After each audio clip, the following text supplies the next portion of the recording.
On the 29th of March 2005, Martin Bromley woke up at 6:15 a.m. and made his way to the bedrooms of his two young children, Victoria and Adam, to get them ready for the day. It was a rainy spring morning a few days after Easter, and the kids were in high spirits as they sprinted downstairs for breakfast. A few minutes later, they were joined by Elaine, their mum, who had snatched a few extra minutes in bed. Elaine, a vivacious 37-year-old, who had worked in the travel industry before becoming a full-time mother, had a big day ahead. She was due in hospital. She had been suffering from sinus problems for a couple of years, and had been advised that it would be sensible to have an operation to deal with the issue once and for all. "Don't worry," the doctor had told her. "The risks are tiny. It is a routine operation." Elaine and Martin had been married for 15 years. They met at a country dance through a close friend, had fallen in love, and eventually moved in together in a house in North Marston, a cosy village in the heart of rural Buckinghamshire, 30 miles northwest of London. Victoria had arrived in 1999, and Adam 2 years later in 2001.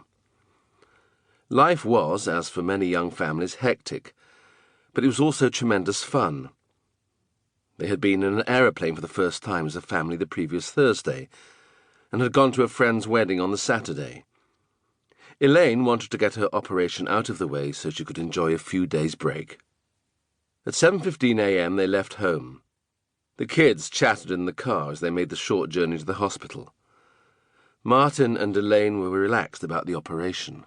The ear, nose and throat ENT surgeon, Dr. Edwards, had more than 30 years of experience and was well regarded. The anaesthetist, Dr. Anderton, had 16 years of experience.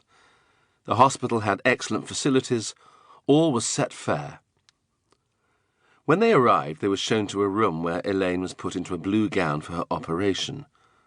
"How do I look in this?" she asked Adam, who giggled. Victoria climbed up onto the bed so that her mother could read to her. Martin smiled as he listened to a plot that was by now familiar. On the windowsill, Adam played with his toy cars.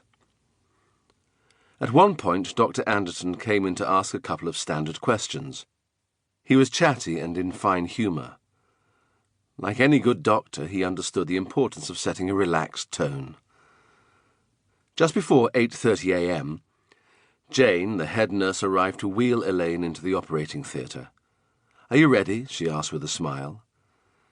Victoria and Adam walked alongside the trolley as it rolled down the corridor. They told their mum how much they were looking forward to seeing her in the afternoon after the operation. As they reached a junction in the corridor, Martin ushered his children to the left as Elaine was wheeled to the right.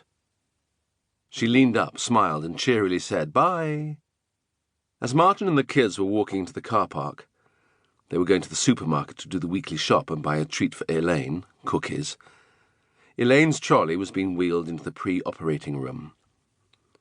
This room, adjacent to the operating theatre, is where last-minute checks are made and the general anaesthetic administered. Dr. Anderton was with her, a familiar and reassuring face. He inserted a straw-shaped tube called a cannula into a vein at the back of her hand, which would deliver the anaesthetic directly into her bloodstream. "Nice and gently," Dr. Anderton said. "Here you go, into a deep sleep." It was now 8:35 a.m.